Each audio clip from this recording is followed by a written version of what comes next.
So ayun na nga guys, syempre tayo ay magja-jogging naman at syempre na iba ang ating venue.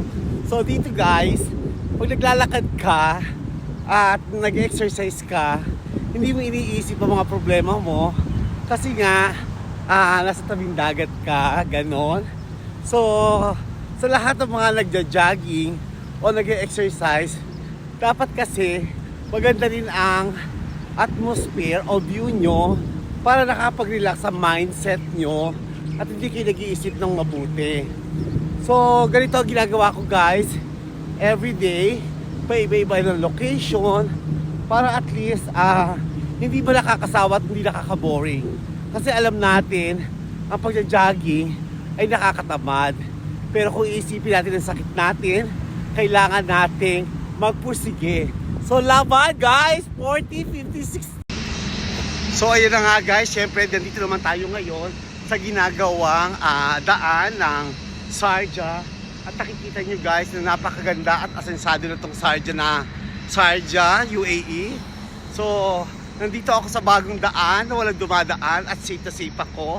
At syempre guys, gaya ng sabi ko nga sa inyo na hindi lang pagja-jogging o pag-exercise ang dapat yung gawin. Kailangan nyo din na yung magandang views para at least ma-relax ang iyong utak. Hindi mabaling ang mga iniisip nyo sa problema. Kaya dapat guys, sa lahat ng mga nagja-jogging o nag-exercise, dapat titingnan nyo din yung atmosphere. Tulad dito, relax na relax. Pagdating mo doon, dagat siya. At syempre, pagdating mo naman doon, dagat pa rin siya. So, nandito ka sa middle of dagat! So, love.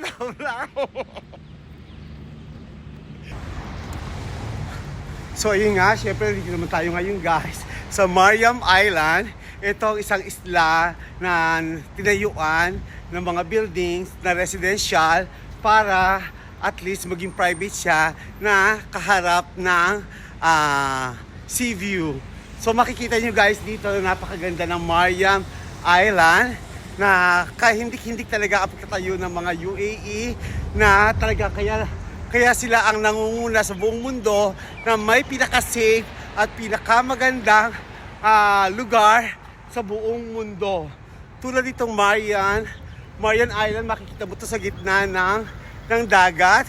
Tinayuan siya na akala mo ay isang disyerto, pero makikita mo guys na napakaganda. So lahat ng mga gustong pumasyal dito, pwede kayo pumasyal sa Mariam Island. Love, love, love!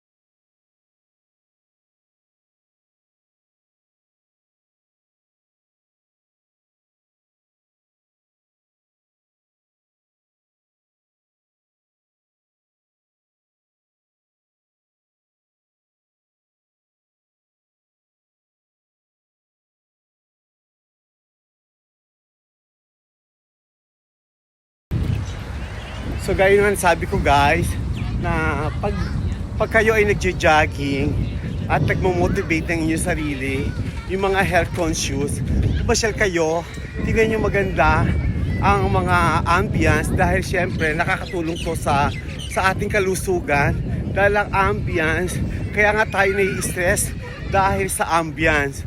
So ngayon guys, makikita nyo ang mga angels na naglalaro, ayan, at malilibang ka na. Makakalimutan mo na marami kang problema sa buhay at lalong-lalo na makakalimutan mo pag ikaw ay may cholesterol, high blood at sugar. So yun lang guys, ang sabi ko nga sa inyo, kailangan ambience is better more than nothing. So ayan guys, so kailangan nyo talagang asikasuhin ang inyong ambience. Hi! Okay, love, love, love!